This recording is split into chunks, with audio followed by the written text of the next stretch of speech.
Monsieur Secconi. Merci Madame la Présidente. Madame la Vice-Présidente, chère Stéphanie, chers collègues, depuis 3 ans, la région s'est résolument engagée dans sa nouvelle responsabilité de gestion des fonds européens et, comme vous l'avez constaté, avec des résultats. Évidemment, le budget Europe, de par sa spécificité, vous l'avez rappelé, Madame la Vice-Présidente, ne peut être lu comme les autres annexes budgétaires. À cet égard, on peut regretter que la région n'ait pas fait, sous la mandature précédente, le choix d'une présentation distincte du budget régional. Et je m'étonne un petit peu des interrogations du président de la Commission des Finances qui a occupé des responsabilités importantes dans cette maison sous la mandature précédente. Cela étant, personne ne peut contester la volonté de notre majorité d'agir pour utiliser le plus efficacement les crédits européens. Pour rappel, lors de la programmation précédente, 2007-2013, seuls 41% des crédits européens délégués à notre région avaient été consommés.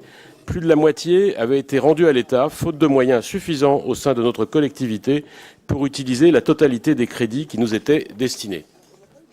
Aujourd'hui, autorité de gestion, consommer la totalité des crédits européens qui nous sont dédiés dans le cadre de la programmation 2014-2020 était non seulement notre engagement, mais aussi notre responsabilité.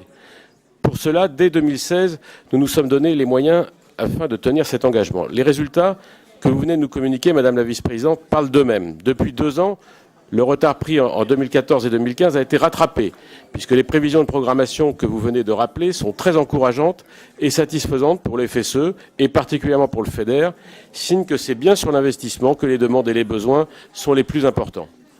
Le premier objectif a donc été atteint, rattraper le retard accumulé en début de programmation, et je dois à cet instant rendre hommage au travail remarquable, sous votre autorité, Madame la Vice-Présidente, des services de la région que vous avez considérablement renforcés.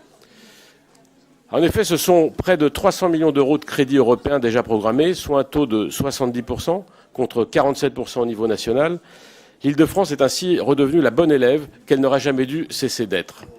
Le spectre du dégagement d'office, vous l'avez rappelé, s'est éloigné, tant pour 2017 et 2018, mais aussi pour l'année qui vient.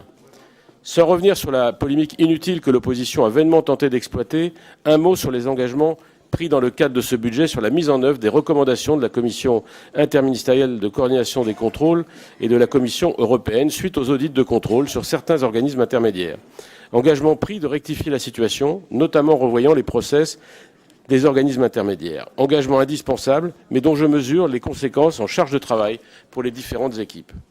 Pour finir, en tant que président d'Île-de-France Europe, je souhaiterais saluer également le travail de notre équipe à Bruxelles.